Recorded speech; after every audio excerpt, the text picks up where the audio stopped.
Have you got a hankering for wontons? Do you conveniently have onion, wonton wrappers, eggs, pork mince, rice cooking wine, chives, soy sauce, salt, oyster sauce, and pure sesame oil in your pantry? Do you also want to hear this sound for a minute or two? Well, you're in luck because of this pandemic and semi-lockdown. My mum has gracefully agreed to teach me how to make one of her recipes, and that's wontons. So for the filling, you want to basically combine all your ingredients in one bowl. Of course, if you're not used to the taste of the sauces or some of the ingredients, you can always take it out. It's whatever you're comfortable with. So then you want to stir everything until it's all combined.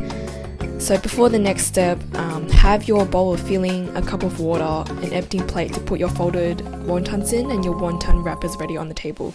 So that plate should have water to prevent the wontons from sticking to it. So you want to place the filling in the center of the wrapper, not too much because you don't want to overfill your wrapper or it'll burst when it's boiled. Then dip a finger into the water and wet the wet the edges of the wrapper.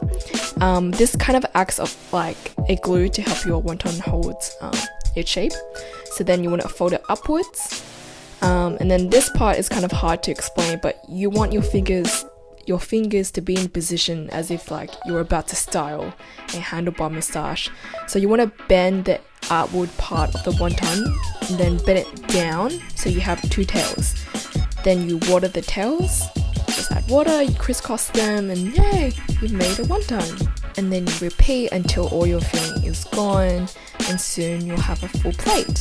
So the next part is pretty easy. You want to boil water and then you add your wontons in. You want to leave it in there for around 8 to 10 minutes, and you stir here and there so it won't stick to the bottom. So it's pretty common to eat it with chicken broth. So if you're looking for something easy, you can just buy chicken broth, or if you happen to live with a Chinese family, I'm sure they'll have a large pot and chicken bones around. And that's it, you've made wontons. I usually have it with black vinegar. It can be quite strong, but it's a very, very nice sauce to eat with wontons. Thanks for watching. If you enjoyed this content, let us know. In the meantime, stay safe and wash your hands.